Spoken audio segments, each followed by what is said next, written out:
ഈ മീനിൻ്റെ പേരെന്താണെന്നറിയാമോ? ഞങ്ങളുടെ നാട്ടിലിതിനെ ഉടുപ്പൂരി മീൻ എന്നാണ് കേട്ടോ പറയണത്.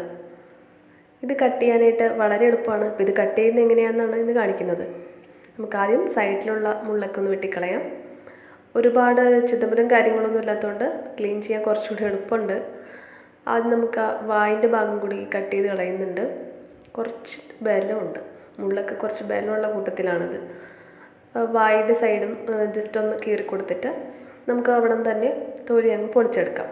അപ്പോൾ ഒട്ടും തന്നെ മാംസം തൊലിയിൽ പറ്റിയിരിക്കാതെ നല്ല വൃത്തിയായിട്ട് ക്ലീനായിട്ട് ആ തൊലി മാത്രമായിട്ട് അങ്ങ് നമുക്ക് പൊളിച്ചെടുക്കാൻ പറ്റും. നമ്മൾ അല്ലാത്ത ചില മീനുകളൊക്കെ എടുക്കുമ്പോൾ തൊലി നമ്മളിങ്ങനെ വരച്ചെടുക്കുമ്പോൾ അതിനിപ്പോൾ മാംസം കൂടി ഇളകി വരാൻ സാധ്യതയുണ്ട്. ഇത് പക്ഷേ എങ്ങനെയൊന്നും വരത്തില്ല കേട്ടോ. നല്ല ക്ലീനായിട്ട് വൃത്തിയായിട്ട് നമുക്ക് എടുക്കാൻ പറ്റും. കണ്ടില്ലേ, ഇപ്പോൾ നല്ല വൈറ്റ് കളറിൽ കംപ്ലീറ്റ് ആ തൊലിയൊന്നും കട്ടായി പോവാതെ വൃത്തിയായിട്ട് എത്ര പെട്ടെന്ന് നമ്മൾ ക്ലീൻ ചെയ്തെടുത്തത്. ഇത്രയും ചെയ്തപ്പോഴത്തേക്കും നമ്മുടെ ഫിഷ് ഒരുവിധം നന്നായിട്ട് ക്ലീനായി കിട്ടിയിട്ടുണ്ട്. ഇനി നമുക്ക് ആ വായ് ഭാഗത്തുള്ള വേസ്റ്റൊക്കെ അങ്ങ് എടുക്കാം.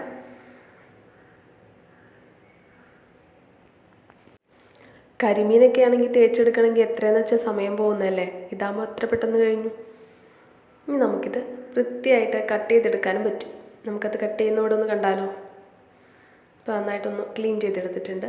ഇനി ജസ്റ്റ് നമ്മൾ ഇങ്ങനെ മുറിക്കുമ്പോൾ ഇങ്ങനെ വിട്ടുപോരുന്ന മാംസമൊന്നുമല്ല. അതുകൊണ്ട് നമുക്ക് നല്ല വൃത്തിയായിട്ട് നല്ല ചെറിയ ചെറിയ പീസായിട്ട് കട്ട് ചെയ്തെടുക്കാം.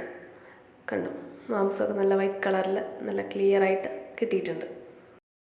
അപ്പോൾ ഇനി ഈ മീൻ കാണുമ്പോൾ കട്ട് ചെയ്യാൻ അറിയാൻ പാടില്ലാന്ന് വെച്ചിട്ട് ആരും വാങ്ങിക്കാതിരിക്കരുത് കേട്ടോ. വളരെ എളുപ്പം കട്ട് ചെയ്തെടുക്കാൻ പറ്റുന്ന ഒരു മീനാണിത്. അപ്പോൾ എല്ലാവരും വാങ്ങിക്കണം. നല്ല ടേസ്റ്റുള്ളൊരു മീനാണ്. അപ്പോൾ എല്ലാവർക്കും വീഡിയോ ഇഷ്ടപ്പെട്ടിട്ടുണ്ടാവുമെന്ന് വിചാരിക്കുന്നു.